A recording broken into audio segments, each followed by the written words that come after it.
Hello, everybody. Welcome to the Rangers Rabble podcast. I'm your host, Martin, and I'm joined by Kenny, Wilf, and Jamie. Gents, hello, good evening. I'm not even going to bother asking how you are.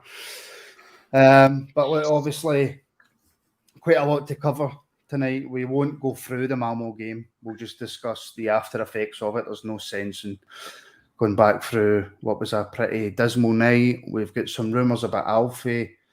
I want to talk about the ticket fiasco as well with the club. Then we'll go over our European opponents and we'll finish off on the Dunfermline preview. We are, of course, available on YouTube. We're only on YouTube. So if you're watching, please do subscribe and like. Help share the podcast where available. You can get us on Twitter at Rangers Rabble. We're on Facebook at facebook.com/Gers Rabble and Instagram. We're on it, but I think it's at Gers Rabble, at Rangers Rabble. Just search Rangers Rabble on Instagram. We also now have Patreon. So if you want to help support the podcast, support RYDC, head over to patreon.com/Rangers Rabble and join us there and help support us. We've got a couple of shows on there and we've got big plans for the future. So if you fancy helping to support, go and join us there. I can't put it off any longer. Defeat by Malmo in the Champions League, when at half-time it looked all but certain we were going to be going through to the play-off round. Wilf, how are you feeling? You know how I'm feeling because I told you before we came on. I'm not even angry really. I'm just really pissed off. So what I would say to anybody watching, I hope you're sitting with a big long drink because you're going to need it. You three guys might as well go and take your dog for a walk, make your wife a coffee, and go watch the start of the Rangers women's game, which kicks off in half an hour, because this could take me a minute or two. First of all, I want a wee caveat. I'm not saying it's a disaster and the season's wrecked, because I've seen a lot of stuff online, people saying that the season's over, Gerard's got to go, this has got to happen, that's got to happen. That's nonsense. But Rangers teams, any Rangers team can't lose 3 games in a week, particularly 3 games in a week that they didn't look like winning. I mean, the Malmo game on Tuesday, when a goal up at half-time, they've just had a man sent off. The ties level, it looked to me like they thought, well, we just need to go through the motions and it'll come. Because when you're looking at the game, we were all over them like a cheap suit until we scored. And then we seem to ease off and just make it look as if, well, we know this is going to come because we're better than them. We are better than them. We're better players than them. And it just didn't happen. I mean, Malmo's second half sat in, tried to sneak a goal. They got their goal. They sat even deeper. They weren't looking to score and they scored again. Now, that's 2 first halves against them that we've played okay. And then the second half, the wheels have come off. Mm-hmm. So what's happened? I mean, the early times under Gerard, the first couple of seasons, the first halves were shocking and the second halves were really good. So whatever they did at half-time sorted it out. It seems to have turned turtle and gone the opposite way, which is quite concerning. I mean, you would have thought going in at half-time in the situation we were on Tuesday that would be sorted, we'd come out, go for the throat, get a couple of goals, and that's us through. What really concerned me was we were 2-1 down, 15 minutes to go, and we haven't laid a glove on them. We're throwing high balls into Morelos. No use against a team with big defenders. We've got a 6-foot+ defender striker sitting on the bench, who's still sitting on the bench. I mean, he scored 3 goals in pre-season, like Cedric, but for some reason he didn't even. I mean, you've got 5 substitutes in Europe. There was 3 we didn't use on Tuesday night. You know, something's not right. To me, you're 2-1 down. You're going out anyway. You need 2 goals for extra time. You're as well getting beat 3 and 4. Try to win the game, even if you're throwing Goldson up front. I mean, we know what it's like to throw an unexpected player into the box. Because look at the St Johnstone game in the Scottish Cup last year. The Jolly Green Giants in there, and it caused absolute havoc. So you throw people in. Okay, Gerard's maybe looking at it. I can't put on too many strikers because if it goes to extra time, we're overloaded up front. But we've got a man. We're a man up. We've got a man more than them. I mean, if you come into the game, if you got home, switch the game on second half, say an hour into the game and you looked at it, you would think that we were a man short, not them. Yeah. The way the game went, they managed it better than we did. You know, I'm just a bit concerned that where before he seemed to be able to change it. He's changing it, but I mean, to me, there's something not right, and there's loads and loads of different theories as to what's not right. Is it the fact that there's contracts relying on Europe? They're all worried about contracts. Is Goldson holding back on his contract because there's the rumours about Morelos, which we're going to get onto? You know, I mean, they can't all be out of form at the same time. One or two out of form, you can live with that. I mean, the only players to me that got pass marks on Tuesday, the keeper did nothing wrong, because that's the other goal in time. McGregor had absolutely nothing to do apart from picking the ball out, and it didn't have a save to make. Yeah. In 180 minutes of football against Malmo, McGregor had one save to make, and he picked the ball out in it 4 times. You know what I mean? That's the midfield on Tuesday wasn't supporting the defence. The two goals, boys' finishes were great. Defensively, it was shocking, but there was no support. I mean, the second goal, the assist was a throw in. You know what I mean? From a team that you don't even try to score a goal, the assist was a throw in. It was just, it was laughable. I mean, Balogun's too close to the guy. Then he steps off him as Aribo walks away from the guy. You know what I mean? It's just, there's so many different things going wrong at the same time, and we need somebody to come out and tell us exactly what's going wrong. I mean, why did the management team not make more substitutions and go and try and win the game? Yeah. Okay, we'd have been pissed off getting beat 3, 4 and 5, but we were out anyway. You're as well getting shot for a sheep as a lamb. Which for those of you that are as young as my daughter who didn't understand that, look it up, you'll find out what it means. You know, what's happened to what set pieces? Last season, every set piece, every cross, we put pinpoint accuracy. Now we're just throwing aimless balls into the box if we can get them by the first defender. We got one decent cross in on Tuesday night, and it was a corner from Tavernier, and Goldson should have scored, and he headed it by. It's the only decent cross we had in against Malmo. So what's happened last season? Everything we threw in was hitting the target. This year we're just throwing them into nobody. You know, it's also quite worrying that we haven't freshened the team up. I mean, that was last season's team that played this tie against Malmo on Tuesday night. There was no new signings in because we've only got 2. Sakala, who's injured again, that's quite worrying. He's just come back in, and he missed Livingston. He missed Dundee United, and he's missing tomorrow because he's injured. So I don't know what's happened with him. Lundstrom was in the team and then out of the team again. You know, there's been no consistency. Now I get the fact that you can't have the consistent team pre-season because they're all coming back at different times. I mean, last year we had the consistency. Everybody came up with they all had 3 months off of the COVID time. Then they all came back together at 6 weeks training together, and it all worked fantastic. This year we've had the Euros, we've had the Copa America. Everybody coming back at different times. We've had European suspensions that we can do nothing about. But we knew all that was happening, and it just doesn't seem that we were prepared for it. You know, it's just, to me, there's too many things not happening at the same time. It's not like you can turn around and say, well, the problem is this or the problem is that, because to me, there's far too many little things causing. There's something not right in the club at the moment. I don't know what it is, and it's not. As I say, I'm not saying it's a disaster. We could turn it around. The Champions League, not going through the Champions League, is a right shire, right? I mean, it's goodbye Malmo. It's a £5 million pot of gold, even for getting that far. Right? And then we might have lost to Ludogorets and ended up in the Europa League anyway, which is hopefully where we'll end up now, right? That might have been a blessing in disguise that happened, because as Gerard said today in his press conference, we're patently not ready for the Champions League. Because you play Malmo, that's one level. You play Ludogorets, that's probably the same level.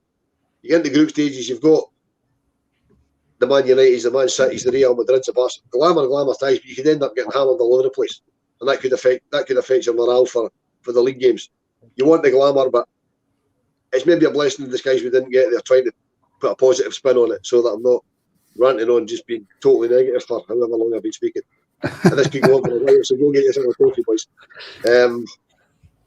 But they need to sort out what's going on. They need to sort out what's going on and sort it out quick. You know, and he needs to stop chopping and changing. I mean, he turned around and said there's not going to be many changes for the Dunfermline game tomorrow night, when originally we thought there'd be loads of changes. He has to stick to that. He can't go bringing it, because if we end up losing 4 in a row, or Dunfermline takes the extra time or whatever, you're getting too far ahead. You're getting too far ahead, Wilfred. Take a breath, calm down. We'll come I'm back to calm. him I've not started yet. I know, just to take a breath. I can see, obviously, look, we're all still really angry, Jamie, and we're all passionate. Seen a few comments like in Gerard I trust, and I think Wilf mentioned that as well in his opening essay. We all trust Gerard. We won't forget what happened last season, but in terms of the last 3 games, 3 losses, Gerard really does have to take some flack for decisions he's made, both in team selections, tactics, substitutions. Gerard needs to screw the nut now as well. I agree. He gets the criticism because forget about where we've been, where we truly were growing up for all of us. Rangers don't lose 3 games in a row. That's unheard of. So it's a crisis, or whatever you want to call it. I know it isn't, but Walter Smith said that. Someone said that it was a crisis. So he definitely has to. I think he's made the mistakes of chopping and changing the team. I said it the other day. I think the pre-season's not went the way I don't think we wanted it to go. The people coming back from international duty are probably on better form than the guys who have had all pre-season to get themselves up to shape. Probably going on the other night. Not the one thing I disagree with Wilf is, and I know this might not be popular, but I think McGregor has to do better. And to touch on the substitutions as well, from what I know, he's done well in pre-season, but from what I've seen of Itten now, I think there's a big question mark over him, and I think Gerard has probably proven that by not throwing him on, really. I think there's question marks going to be over him as well, but it's sad.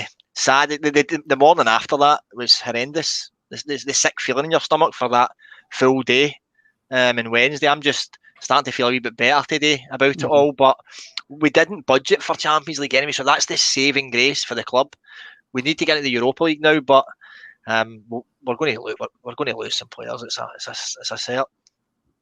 I'm going to jump back in there. I agree with you with that, and I think Gerard has made his mind up with him. But my point was, as I'm sure you understand, that we're going out of Europe. We're needing 2 goals. He's a big lad that has scored goals for us. Put him on. What's the worst that can happen? He doesn't score. We didn't score anyway. You know what I mean? Just throw him on and see what happens. You know? Yeah. I just don't know if that's where we go with. Itten's a big guy, so do we throw him on and throw balls into the box? I don't see him being that type of guy who's going to run on, bully a couple of defenders and put one on his head. Doesn't seem to be that. He's kind of more cultured. But we were throwing balls in the box anyway. We're throwing balls in the box to nobody. You know what I mean? So at least have somebody to maybe for them to bounce off. You know what I mean? But we're all still kind of hurting a bit from Tuesday. So I know. I'm stealing Kenny's thunder here. So. So no, it's everybody's made very valid points, and I find myself sitting here nodding along, agreeing with it all. And I know we touched on it at the start of the show, but we weren't going to go into too much depth, about what happened on Tuesday night. There are, as Will kind of mentioned, there's clearly issues there. There's a lot of strange decisions, I think, before the game and during the game from the management team. And to be honest with you, even you'd be sick either way if we went out. That's a given. But that last kind of half hour or so, you kind of knew. You just had that feel Rangers were never scoring. It just didn't look like happening. There was nothing. There was no change up of any style or any tactics or any maybe try something through the middle. And it was just the same kind of pass the ball out to full-backs.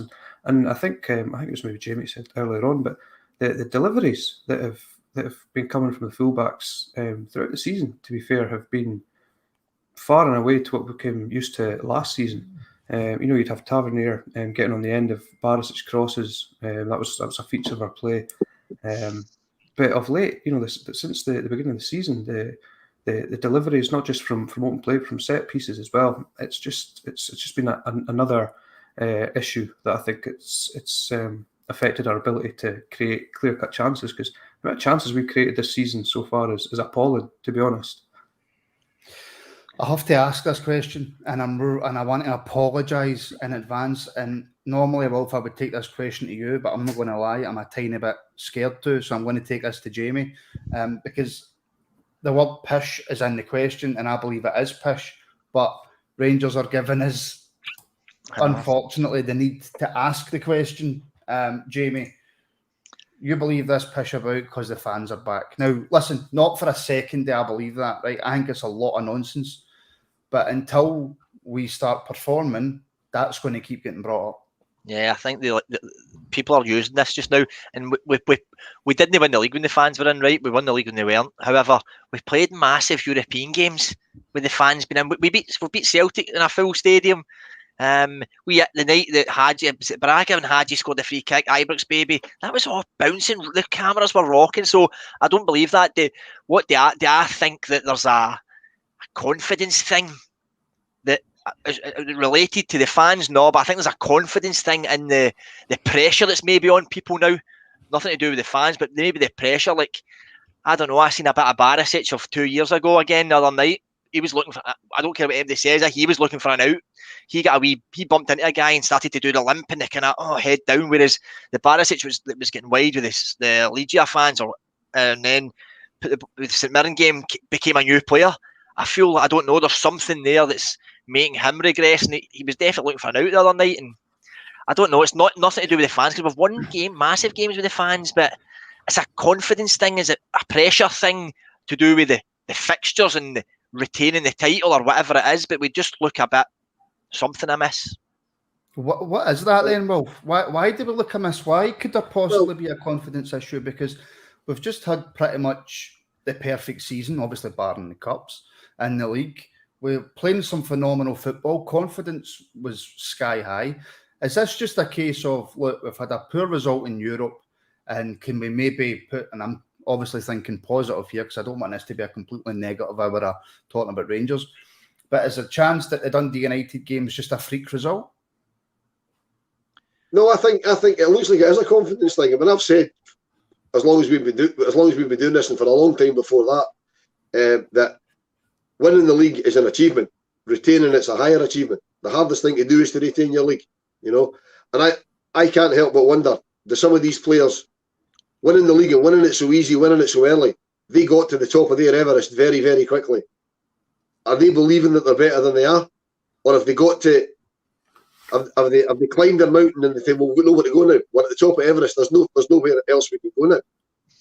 You know, is that affecting them?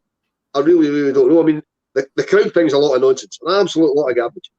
That was a narrative peddled by them from the other side of the city, because they were the most affected by COVID, because they didn't have the fans to lift them. We didn't have the fans getting on their back. A lot of nonsense, absolute lot of nonsense. But I just wonder, as I say, is it because some of the players got to their nadir, they got as high as they were there to achieve, and they feel there's nothing they can achieve now? If that's the case, then they need to look Mr. Gerrard in the eye and say, look, we're not used to you here, we can't go any further. You know, and they need to be honest about that. And I hope that's not the case, because I don't want to see any of them go. But if they can't lift themselves to get back to what they were doing last season, they're absolutely not used to us. Look, absolutely, and CGM makes a fantastic point here, and it's fantastic because it's kind of the point that I made in asking the question, right? CGM says, look, it's not nonsense until we prove it's nonsense by winning games. It is nonsense. There's a lot of nonsense in there. But Goldson looks nervous. Barisic and Tav can't cross the road at the moment. So, Kenny, why? Why does Goldson look nervous? I mean, they'll tie it back to he's not signed his new contract yet. Why can't Bornat and Tav cross a ball? And why was Philip Hollander not playing? That's all extremely difficult questions. I don't think any of us have got the answer to that, but certainly I can give my opinion. I mean, to start off with the Goldson situation, he has looked like a different player at the start of this season, and I've got absolutely no doubt in my mind that the contract stuff is hanging over him. I don't think it's necessarily the supporters that are causing the issue, but it's quite clear it was heavily publicised throughout the whole of the summer about Goldson and his contract situation. He was getting comments regularly on any time he was mentioned social media, which I'm sure the players read and I'm sure they see them, and it was all about get the contract signed, big man, all the rest of it. And then also the other side of the coin, if he doesn't want to sign, get rid type thing. So I've no doubt these guys are humans. I don't doubt that that's going to have had an effect on his mindset. One of the guys, I believe Scotty in our discussion earlier in the week mentioned, Goldson's passing to Tavernier was particularly laboured. And and it's not like him.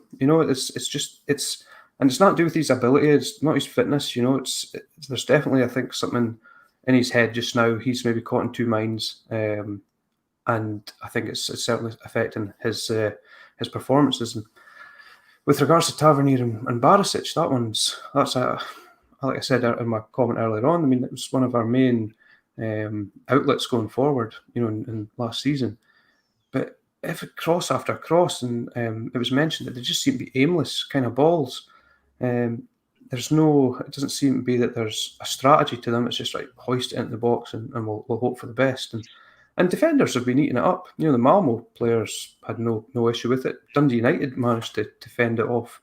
There needs to be a without wanting to go all Warburton, there needs to be a plan B. There needs to be another avenue, another direction we can take when that clearly isn't working. We don't have the forwards really to deal with that kind of football. It's not Morelos' game. I don't get me wrong, he scored a plethora of great headers for us, of course, I'm aware of that, but that's not where he's at his best. And Jamie mentioned, obviously, Cedric, as much as he's a taller kind of guy, he's not a Duncan Ferguson battering ram style centre forward. That's not his game either. So again, I don't want to go on and on about things we've discussed kind of ad nauseum. The last point he made about Hollander was the biggest head scratcher for me, because he's come onto such a game, arguably a best defender of late. And again, I'm fully aware of the fact that Balogun has played a lot in Europe for us. Gerard has used him in a lot of European games. There was also something about the system that we're playing that he thought Balogun would be better off with his pace and the pressing and whatnot. But defensively, Hollander's, to me, is streets ahead, and the fact he didn't play, I think, played a big part in our demise, unfortunately. And it's supremely easy. Hindsight is 2020. Or whatever you want to say about it, Jamie. Balogun had a poor game. Why was Hollander left out? I mean, going to give me a straight answer. And does this have to go back to maybe Gerard being cautious because of the pace thing? Hollander has looked by far and away this season, although there's only been a couple of games, by far and away our best defender. It's tactical.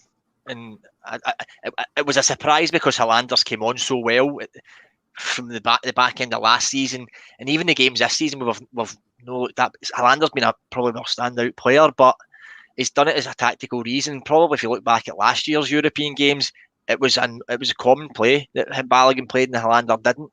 But this whole pace thing, I don't really get either, because the big man reads the game that well, he doesn't need the pace.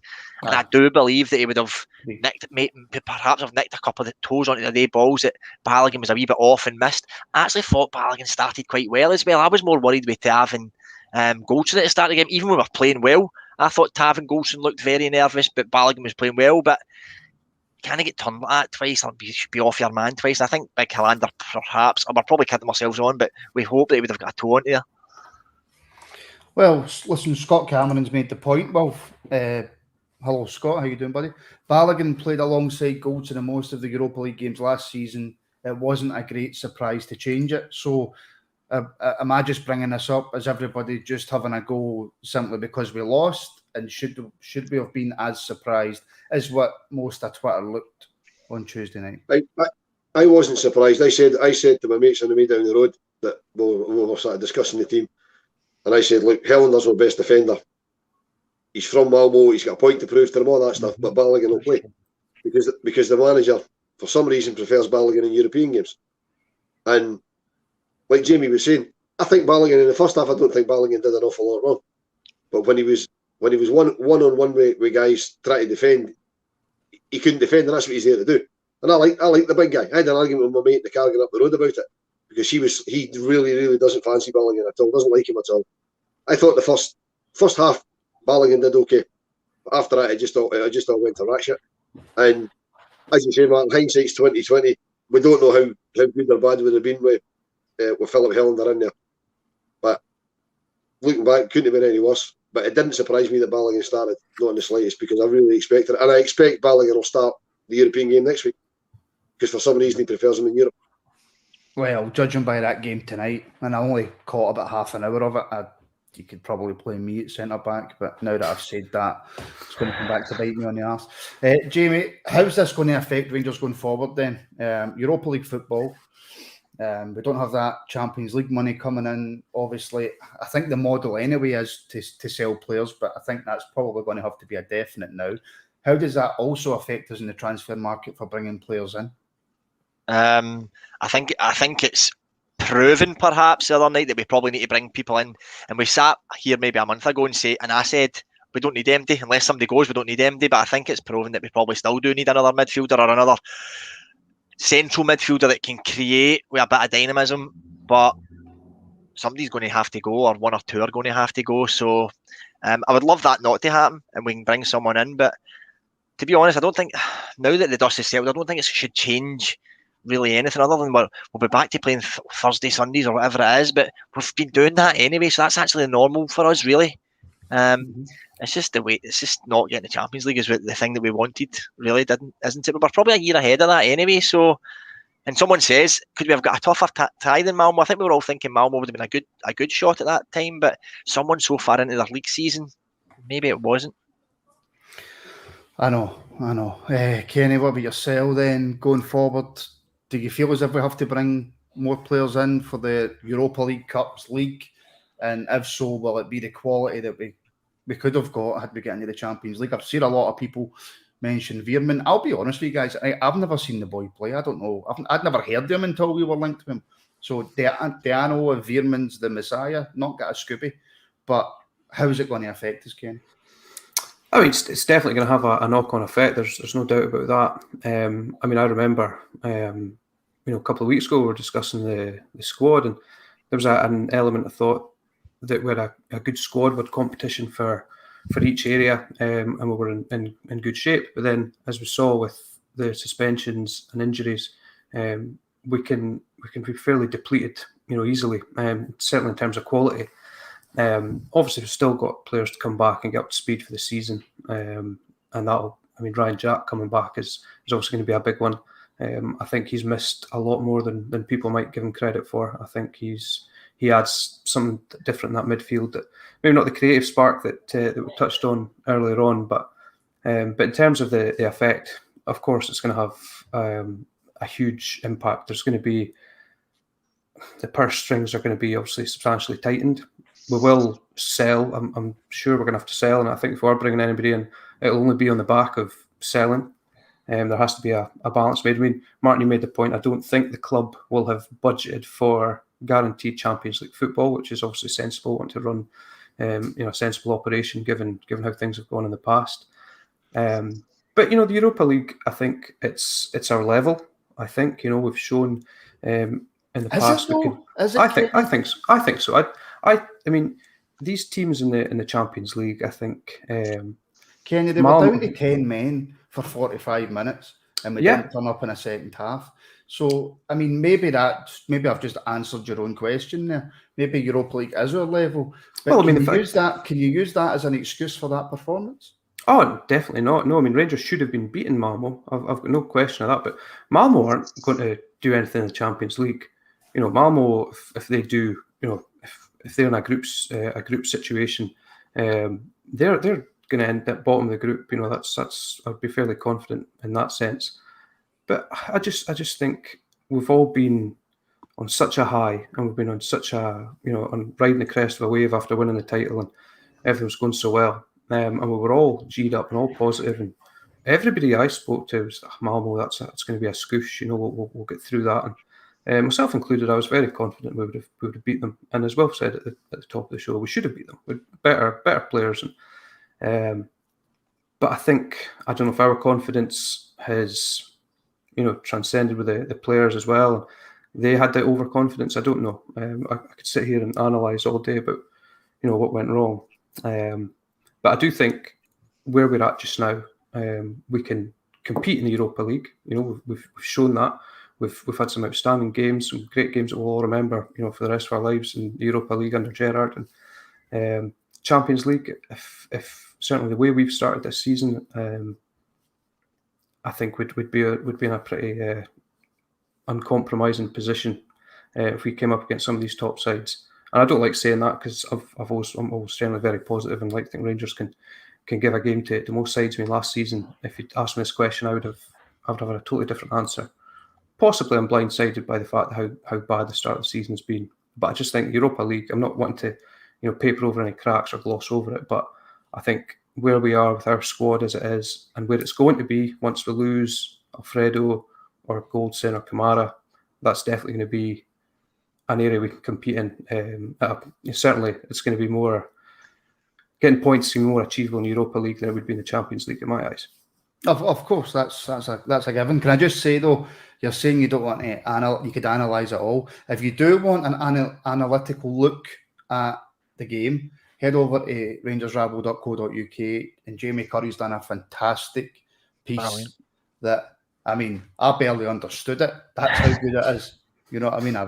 It's brilliant, fantastic. So go and check that out. And you can also watch our podcast. And I never plugged the website. I don't know why that is. Sorry, Billy. Right, we'll move on for that. That's been half an hour. And I would say let's move on to happier subjects. Well, but the ticketing issue, obviously, I don't know if you were aware. I don't know if you just got straight into the ground. Serious ticketing issues at the Malmo game. And this isn't the first time this has happened, is it? No, I was totally unaware there was any issues at all until our good friend Cammy messaged me yesterday morning and said looks like they had more than just on-field issues last night. And he forwarded me a couple of screenshots from Twitter because I was at work and I was quite busy. Believe that or not, because my boss will be watching. So Scott, yeah, I was quite busy. So yeah, I mean, it's not. I mean, it's not acceptable. There was 15 or 16 months to get it right. I mean, I don't like criticising anything about Rangers, but the ticket office haven't had a stellar start to the season. I mean, they're sending out emails. Well, for a start, they sent out emails for the Malmo game for you to buy your ticket if you were on CCCS. Then half an hour later, they went, forget that, we're just going to take your money because that's what we're supposed to do. You know, there was a few issues with the pre-season games as well. But the fact that people's smart cards didn't work, you know, I mean, they said to folks, if you lost your smart card or whatever, come to the ticket office. There's folks standing in the ticket office queue for 2.5, 3 hours, missing almost the entire game. Yeah. And I mean, I heard on another podcast somewhere, it might be one of the Heart and Hand things, that a simple solution would have been have at least one turnstile in every area, man. So that if your smart card didn't work, you went to the man turnstile and said, look, there's the proof that I've paid for that ticket and let me in. You know? Mm-hmm. I mean, I know a couple of people that had issues with the smart cards and the steward was switched on and he went, there's been problems all night. Take your word for it, in you go. Yeah. You know, and you let them in, you know, which is sensible stewarding. But a lot of the stewards are like, it's not their fault, they're doing what they're told. Sorry, you need to go to the ticket office. I would have been absolutely raging if mine hadn't worked. And there's always the chance it might happen again tomorrow at the Dunfermline game. Because the club haven't come out and said, this was the problem and we've resolved it. So we don't know what the problem was. You know, I mean, they could quite easily have issued people with everybody with new smart cards and say, look, these are definitely going to work. You know, I always make a point of going in early, the first smart card game of a new season to make sure it's working. But I mean, for people to have to stand in queues for 2 or 3 hours as the games get on, I mean, why was kickoff not delayed? Because it must have been obvious that there's hundreds, possibly thousands of folk with issues. Delay the game half an hour. You know, do something. Have somebody out telling them what's going on. They could have had members of staff going up the queue and say, look, give us proof that you've put it right. Okay, in you go. You know, I mean, there must have been ways around it. But I mean, it's to me what's almost as bad as what happened on Tuesday is the fact it's now Thursday night. It's 48 hours later. The club haven't come out and said this was the issue, and this is how we've resolved the issue. Because if it happens to me tomorrow night, I'll not be a happy camper. No, and by the way, listen, we are not fan media. We are just a podcast. We have no relationship with Rangers. So when people need to be criticised, rightly or wrongly, and if we're wrong, we'll always apologise. But if people need to be criticised, I will criticise them. And Scott Cameron has summed it up perfectly, Jamie. Yeah. Stuart Robertson and David Graham should have communicated by now. Shocking disregard for the supporters. And he's absolutely right. Look, Rangers are so quick at sending you emails asking for your money. They're so quick with Man, all this like- man, I information can- about I ways can- you can spend money. Sorry, Will, I 2 can, seconds. sorry, mate. I can. They're so quick at asking you for money. And Stuart Robertson, the chief executive, the CEO, the managing director, whatever, and David Graham, the media communications officer, should have apologised by now. And the fact that they haven't shows just what disregard it appears Rangers have got for its own supporters. And Sorry, that's, man. I was that, just going to say you're talking about that. I can absolutely guarantee, had we put Malmo out, by the time anybody got back to their car on Tuesday, there was an email telling you how much the next round was costing you, and they were taking the money Wednesday morning. Guarantee that was sitting ready to go. So why have they not come out and said something? Sorry, Jamie. no. All they need is just even an apology. I know they've obviously wanted the dusty settle, right? But it was all over Twitter. You don't need to go and look far. There's Rangers media or on Twitter. They know, they can see things. They're putting stuff out all the time. Even just an apology to just pacify things. But I'm seeing guys that had 50 quid took out their account, not being able to get into the ground and stuff. I would never be able to afford something like that to not get that experience. And yet they're putting out Euro polos and travel polos, and then the VIP package emails are all going out today. Caught them and folk are saying, why has nobody even said to me, we're sorry, we'll look at it, we'll fix it, we'll refund, whatever it takes, especially after the performance, although that's aside of that, but just a sorry, at least a sorry to pacify people and then deal with people's individual cases. Wilf summed it up there. There's nothing really more to add. I think. Sorry, guys. Sorry, Martin. Can I just jump back in? Rangers have literally just sent out an email regarding Tuesday night. Well, do you want to read it out? That is Please interesting. watch this video on smart card ticket QR code entry to the stadium. On Tuesday evening, we had to contend with several issues relating to the return of fans back into Ibrox. This was exacerbated by a significant number of people attempting to gain entry without a valid ticket. Nevertheless, we recognise that some fans were impacted by the transition to a new ticketing system. We apologise for the inconvenience caused. We continue to work to improve the performance of our ticketing system and wider customer service setup. Rest assured, we continue to invest resources in upgrading and improving our systems and processes. Although Ibrox Stadium is back to full capacity, Scottish Government COVID-19 regulations for public places must be adhered to. As a result, season ticket holders in some areas of the stadium have been relocated.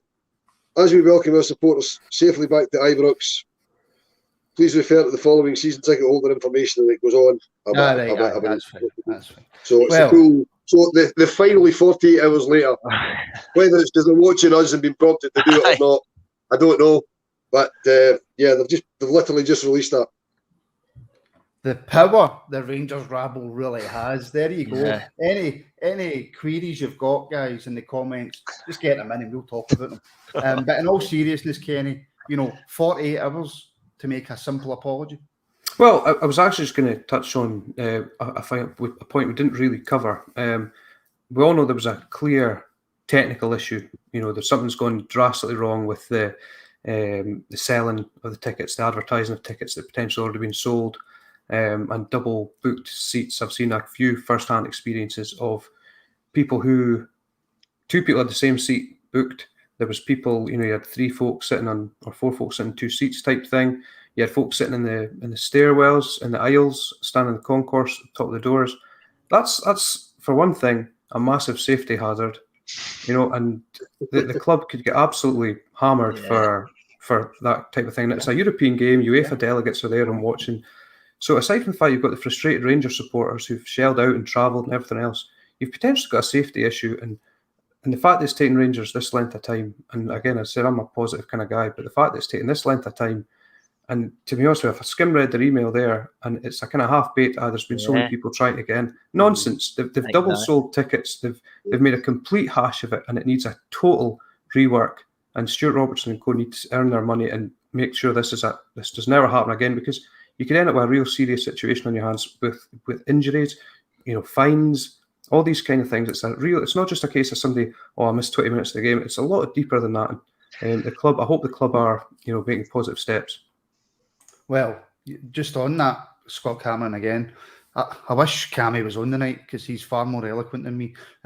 No mention about refunds for the supporters who didn't get in, though, Jamie. And this, again, gets back to the whole money argument. Look, it has been a shite start to the season. We're all pissed off, right? We're all raging. The Rangers players will be raging. Gerrard won't be happy. Directors won't be happy. Fans aren't happy. A simple apology straight after the game. And this isn't, we're not even discussing this. And again, we'll bring it back to the examples. You know, Castora releasing the European range, you know, and you get out next Tuesday range.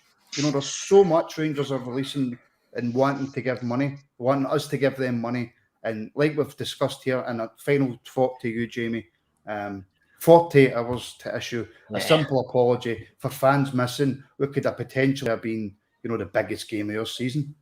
It's not good enough. The apology should have come out that night, or something to say we're aware of what's just happened, folks. We are really sorry, but it's half baked as well. What you're saying, you're blaming, people with fake tickets trying to get in. Going to just hold your hands up, and put a wee line in there to say, and people, we will be speaking to individual cases, or we will be looking to refund them who was affected. I'm sure the people who were hanging about couldn't get in have made themselves aware to Rangers, so it shouldn't be hard to give them their 40 quid or whatever it is. It's money again. They're quick to give us look for the money. People are probably not even asking for the money back, but Rangers should be bringing that conversation to them, saying, guys, we'll look at refunds for you. Just don't leave yourself in any light. And performances on the park can sometimes keep that stuff at bay, and we can let that go because we're so happy. But as soon as a performance doesn't come on the park, then we're looking for other avenues to criticise as well, and that's what's going to happen. The fans are going to get fed up. Martin, the other thing for me as well, they've put that email out at 7:30 on a Thursday night. Right, that's fine. They're quick enough to put lovely soundbite videos out when they want to tell us something that they want us to hear. So why is Stuart Robertson not sitting in front of a video camera in the blue room or in the throw room like he does for all the nice stuff and saying, look, we know there was issues, this is what we're doing, this is how we're going to try. Tell us, don't ask us to read it, because a lot of people will see it's an email about, because it starts off at the top of that email, it's Rangers versus Dunfermline, because it's obviously information about tomorrow, relating back to Tuesday. A lot of people will just go, I've got my ticket, it's fine, don't worry about it. They won't even see it, they won't even notice what it's about. You know? Why? I mean, Stuart Robertson should be all over the Rangers Twitter feed, the Rangers Facebook page, all the socials, with a 5 minute video. Look, we're aware of what's happened. We're looking into it. If you had a problem, can you contact us? Because an apology, yeah. And if you were affected by it, contact us, because they'll know who did and didn't get in. They'll know which tickets were and weren't used. You know, because that's what a mechanical system's all about. They know who was in and who wasn't in. So tell people what they're doing rather than expect them to read it, because a lot of people. We get that many emails from Rangers and Castle. People just buy whatever. It's just another email from Rangers. You know, a lot of people won't even realise. I mean, if Brian hadn't put in the chat in the group chat, they've just released it. I wouldn't have read it. You know. So that's the thing, though. It should be headlined apology. We should be proud enough to accept. We should be proud enough to say we're sorry. We're a massive institution, a club that's been on for all these years. We should be able to say to folk, you know what? We're sorry, by the way. These guys are getting paid millions. Just put a wee video and say, we're sorry. That would be enough for a lot of people. So Rangers, get your fingers up.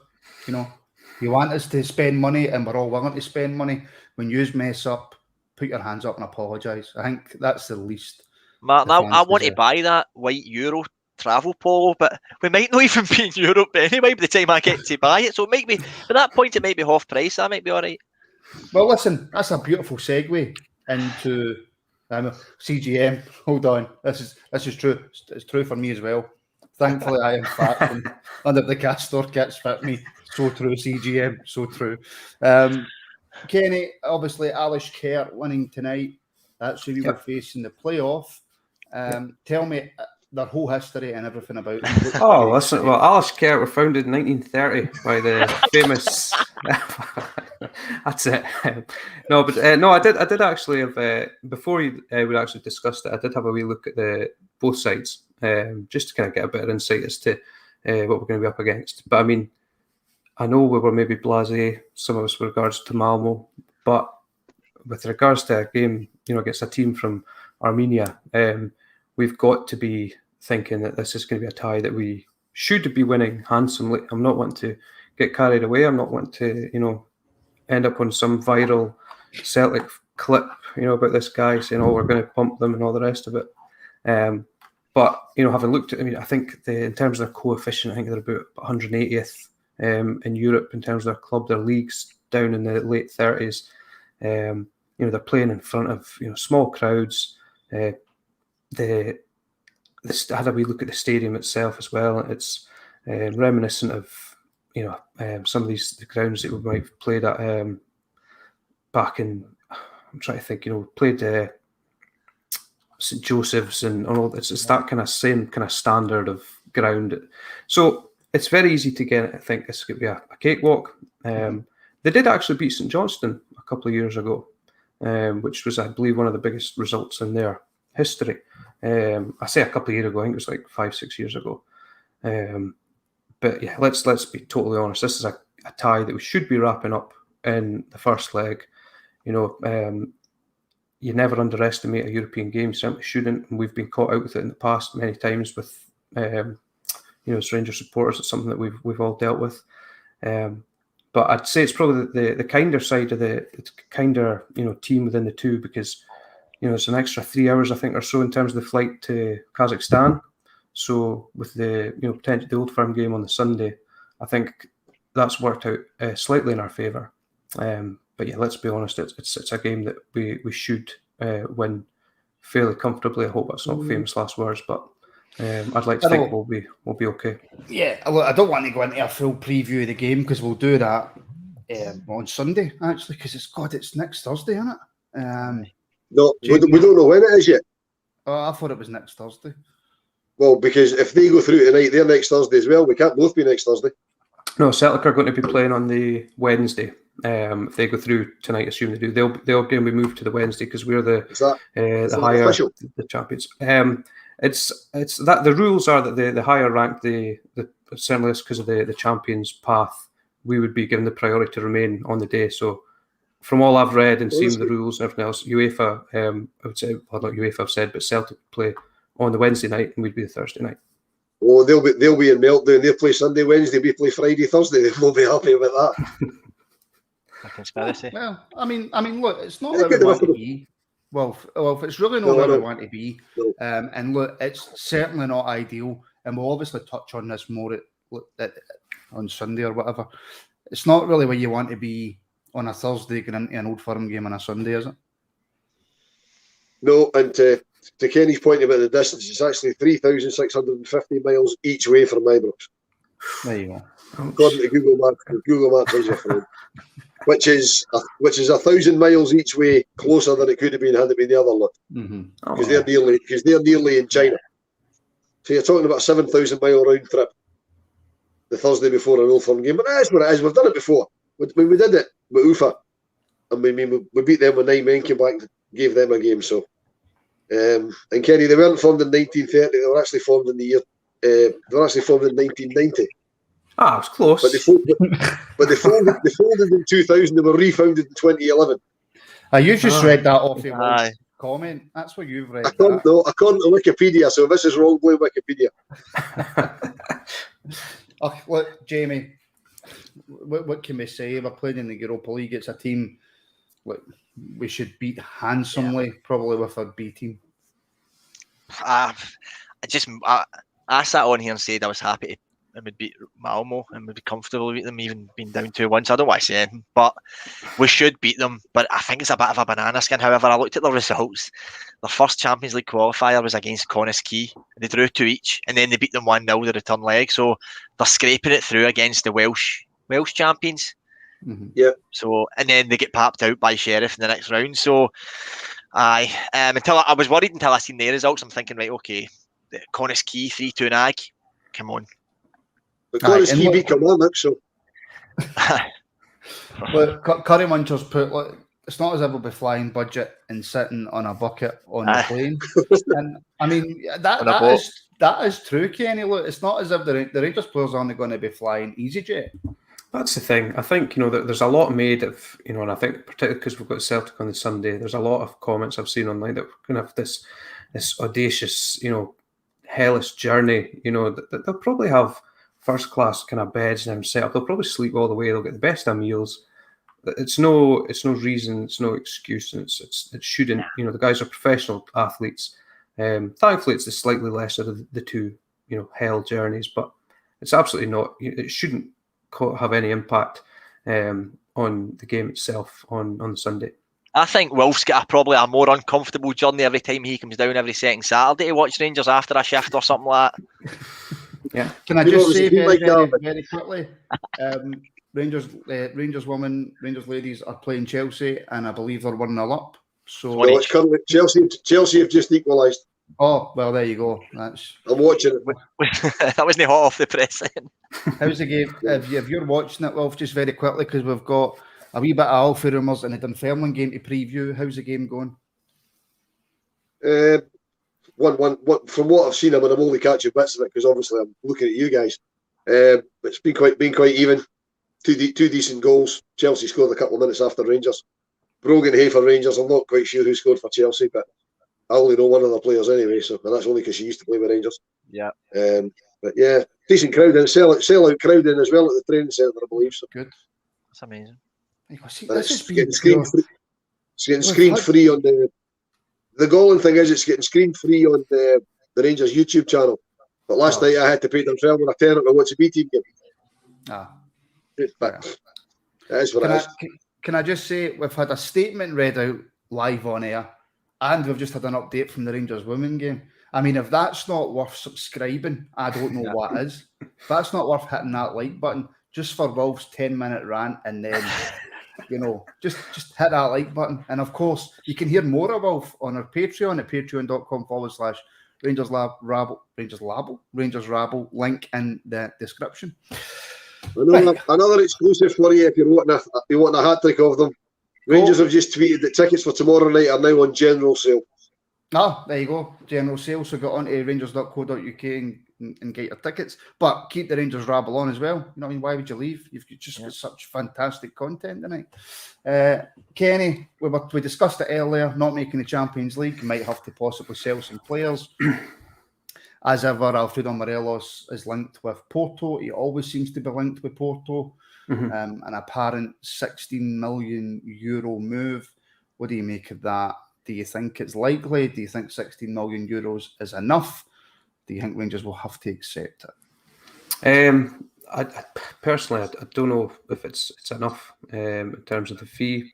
I know what Alfie brings to us, and as supporters, we obviously overvalue our players. The club will take a different stance on it from the supporters. That much I know. They'll have a figure in mind. I must say about Alfie the other night, he didn't play like a guy who wanted to leave. He was chasing everything. He looked happy. He was passionate. It was like the Alfie that we know and love. And I get also that was an opportunity for him to put himself in the shop window. But he wasn't in his huffy kind of attitude that we've maybe seen in the past. He was fired up, and it was great to see. And it just made me realise, even more how much we'll miss him if and when he goes. And I don't know. I've got a feeling that on the back of Tuesday night, I think it may be one of the last goals we see from Mr. Morelos in a Rangers jersey, and it's gutting to say that because he's been such a talisman for the last few years. He's a hero with the supporters and a real kind of cult hero now, and it's a shame, but I think I can see it happening. And I think Tuesday night would maybe have just kind of sealed the deal, so to speak. I thought he was excellent, considering he was laid back, hadn't had many training sessions, was training in his hotel room in the car park, for God's sake. Look, CGM Jamie's saying, look, the Porto one isn't going away. There might be something in it. There might be, there might not be. 16 million, we would take it. Now, that's 16 million euros, I should say. So I don't know, does that work out at like 12 and a half, something like that? 16 million euros, would you take 16 million pounds, Jamie? I think that's a different kettle of fish if you're saying 16 million pound.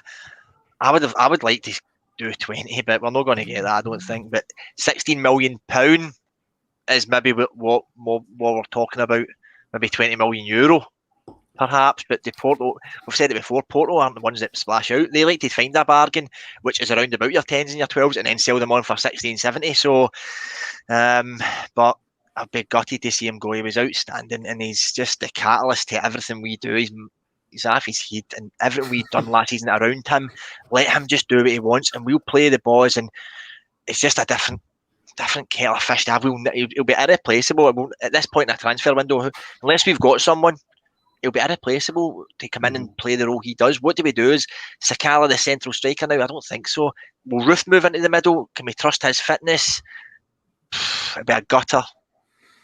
Well, I've seen you kind of nodding and shaking your head away there, so these your thoughts? Well, I agree with Jamie. If that 16 million was pounds, I think we'd probably take it, because I don't think we'd get much more than that.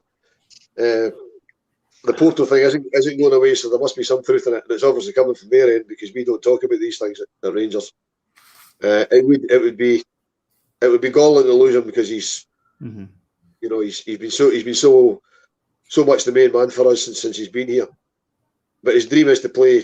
He's got two ambitions seem to be to play in the English Premier League and to play Champions League. And he's not getting Champions League with us this year.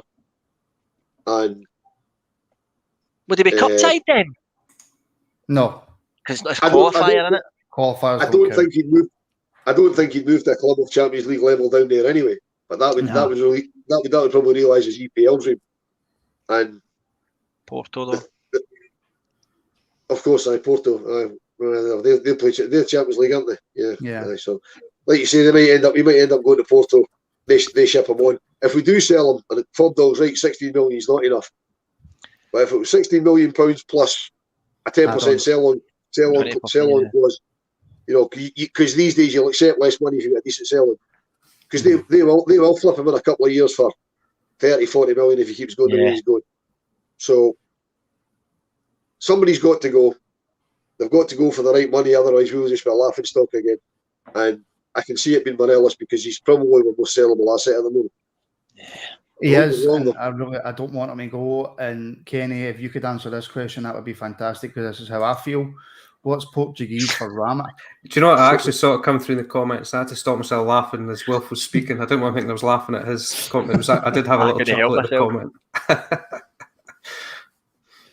Right. I don't really want to talk about that much more, because that's going to depress me if he does go. Because, like I say, I thought Tuesday night, I thought he was brilliant. I thought he was by far and away our best player, and he would be a huge miss. And I really do feel he would be irreplaceable. Listen, RFC 56, bring it up. I don't rate Alfie as a top striker, to be honest. Look, everyone's entitled to their opinion, and some people like players, some people don't like players. I'm just giving you my opinion, Alfie.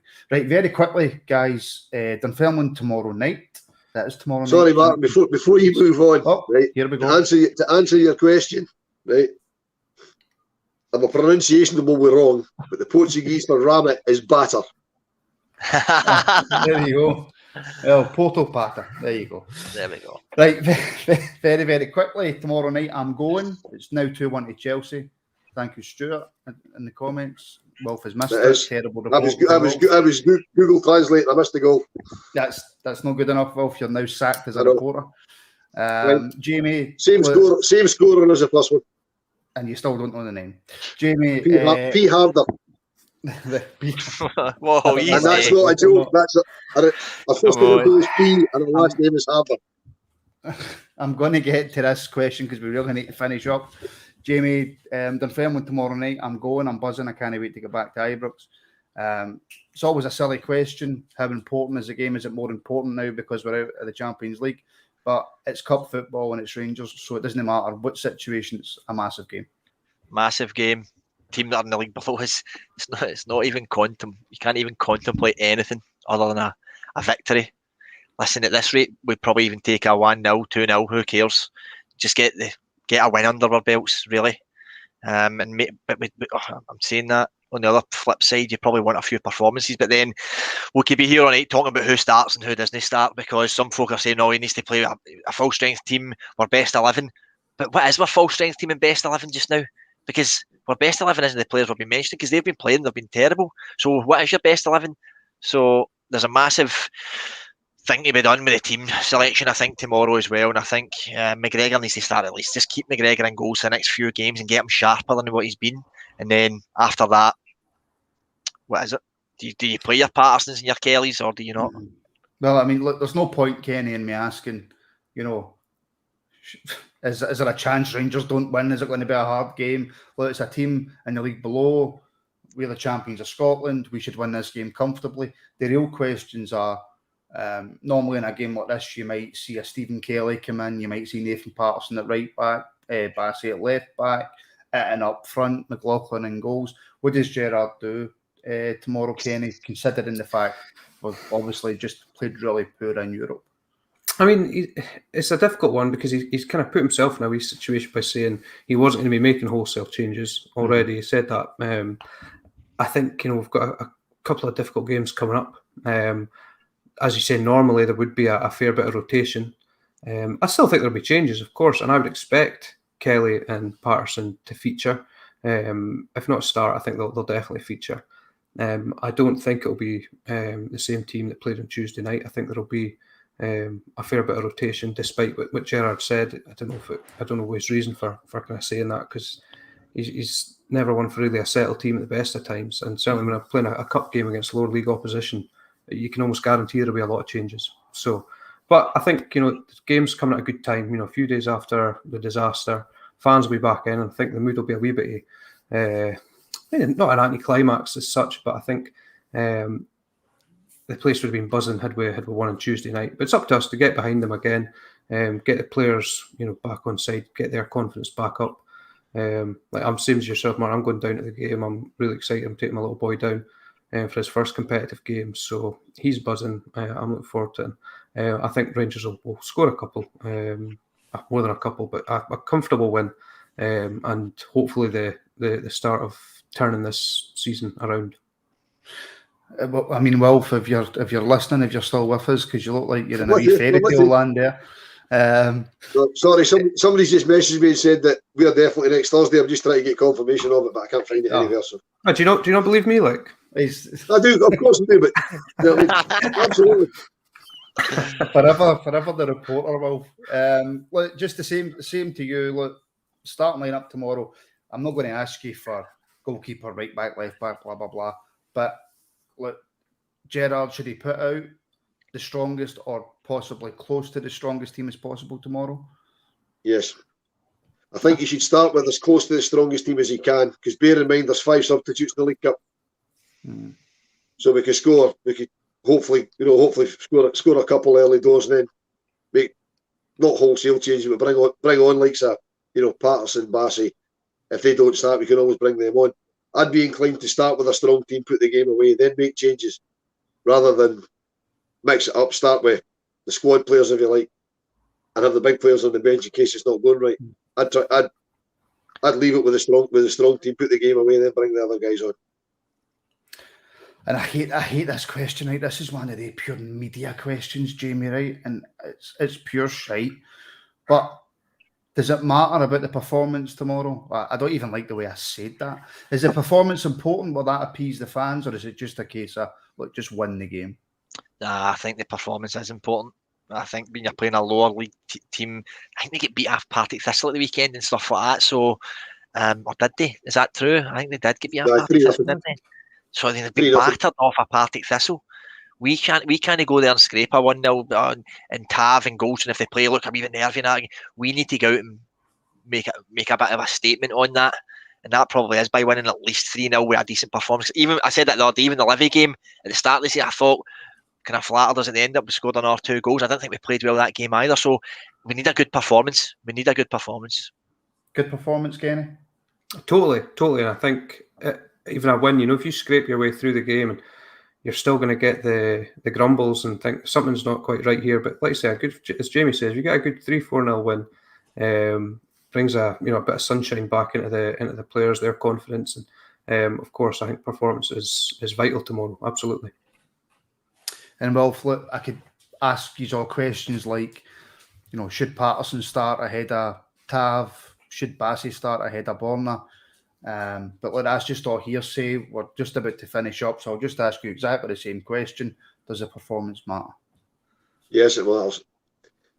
3 reasons it matters. We really need a performance. They're a lower league team, and they're also Dunfermline. We always beat Dunfermline. Very, very. We do always beat Dunfermline. Yeah. I mean, the last time we played Dunfermline was a League Cup game 4 years ago, and you know what our team was like 4 years ago, and we hammered them 6-0. So we need a performance. I'm not saying 6 goals, or that 6 goals would be nice, but we need a performance, a convincing win. Put smiles back on faces, because it will take.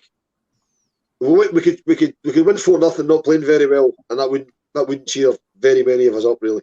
We could play really, really well, win 3-0, everybody goes home happy. Yeah. So it's the performance with a convincing scoreline, and everybody's happy. And you know what? It will be a good performance, and it will be a convincing scoreline. And then we're going to get our act together, and we're going to go on and we're going to win this league comfortably, because they're not as good as what they're getting made it to be, and we're much better than what we've shown. So on that, thank you so much, Wilf, Jamie, Kenny. Thank you every single person in the comments. Thank you all the subscribers, people who like, people who signed up to Patreon. Thank you everybody. We've got a wee announcement coming next week that I'm really, really excited about. So keep your eyes peeled for that. So until we speak again, thank you so much for watching. Take care of yourself, and we'll speak to you very, very soon.